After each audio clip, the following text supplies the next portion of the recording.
వివిధ ప్రాంతాల నుంచి ఆంధ్ర, తెలంగాణ, బెంగళూరు, ఢిల్లీ ఇలా అనేక రాష్ట్రాల నుంచి విచ్చేసిన మిత్రులందరికీ నమస్కారం తెలియజేస్తున్నాను.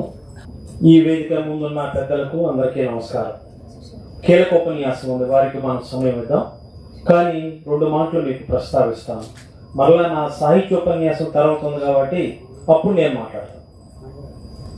ఈరోజు ఒక చిన్న కార్యక్రమాన్ని మన ఇంట్లో మన అమ్మాయో అబ్బాయో పుట్టినరోజు జరుపుకోవడానికి ఎంతో శ్రమ, 2-3 రోజుల నుంచి ప్లాన్ చేసుకొని మన మిత్రులు కొంతమంది పిలుచుకొని ఏదో ఒక పూట అన్నం పెట్టుకునేకే మన పని అయిపోతుంది. ఎప్పుడెప్పుడు వెళ్ళిపోతారా, మళ్ళీ మనం నార్మల్గా అవుదామా అనుకునే పరిస్థితి. రాష్ట్రం కాని రాష్ట్రంలో, తెలుగు కాని ప్రాంతంలో తెలుగు శాఖలో పనిచేస్తూ ఆ శాఖలో ఒక అంతర్జాతీయ సదస్సు నిర్వహించడం. రమణ ఆచార్య జొన్నలగడ్డ వెంకటరమణ ఒక రోల్ మోడల్, ఎంతో మందికి ఆదర్శం. మనం అనుకుంటున్నాం ఇప్పుడు కూడా, నాకు అది బాగలేదు, ఇది బాగలేదు, నాకు తలనొప్పి ఉంది, నేను అన్నం తినలేదు, నాకు సదుపాయాలు సరిగ్గా లేవు, అనేక విమర్శలు మనం చేసుకుంటున్నాం. రమణ ఇప్పుడు కూడా టిఫిన్ చేయలేదు. ఒక కార్యకర్తకి ఎలాంటి బాధ్యతలు ఉంటాయో, అందులోనూ శారీరకంగా కొంచెం ఇబ్బంది ఉన్నా సరే ఇలాంటి కార్యక్రమాన్ని చేయడానికి పూనుకున్నాడంటే అలాంటి మిత్రులకు ఎంతో మందికి స్ఫూర్తిదాయకంగా నిలిచే వ్యక్తి డాక్టర్ జొన్నలగడ్డ వెంకటరమణ. అది మనం గమనించాలి, వారికి మనం ప్రోత్సహించాలి. వారిని మనం ప్రోత్సహిస్తే వారు అద్భుతమైన కార్యక్రమాలు చేయటమే కాకుండా 10 మందికి ఆదర్శంగా మనం నిలబడం, వారు నిలబడతారు.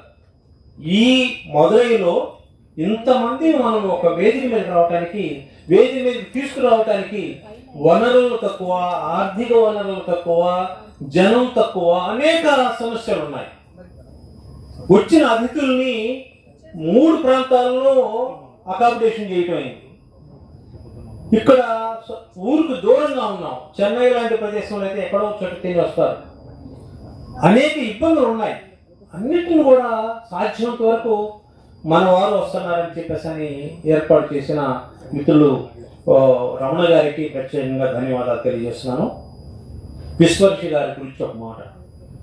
విశ్వర్షి మన పక్కనే అద్భుతమైన వ్యక్తులు తిరుగుతూ ఉంటారు ఇప్పుడు, కానీ మనం గమనించం.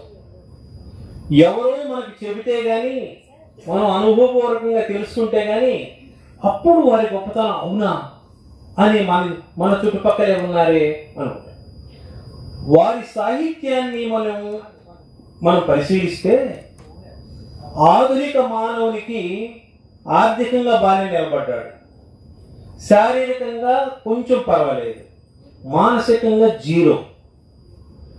అన్నీ ఒత్తిళ్లే, అన్నీ సమస్యలే, అన్నీ బాధలే, అన్ని సౌకర్యాలు ఉన్నాయి, అన్ని సమస్యలు. మనిషి కూడా ఆరోగ్యంగా చూస్తే మంచి బట్టలు వేసుకొని బాగా అందంగా నీట్గా కనిపిస్తున్నాడు. బుర్ర పనిచేయదు, మనసు పనిచేయదు, వ్యక్తిత్వం అసలు ఎలా జీవించాలో తెలియదు, ఆత్మహత్యలు చేసుకునే కాలం. ఆధునిక మానవుడు చంద్రమండలం మీద వెళుతున్న ఈ రోజుల్లో ఏమిటి ఇంత దారుణమైన స్థితి పడిపోయాడు మనిషి? గతంలో మానవుడు ఇలా లేడే. ఆధునిక మానవుడు ఎందుకు ఇలా వ్యక్తిత్వ పరంగా క్షీణ దశ చేరున్నాడు? ఏమిటి ఈ మనిషికి వైద్యం ఏం చేయాలి? శారీరకంగా ఏదైనా ఇబ్బంది అయితే మనం ఒక ఇంజక్షన్, ఒక టాబ్లెట్ వేసి సరిపోతుంది.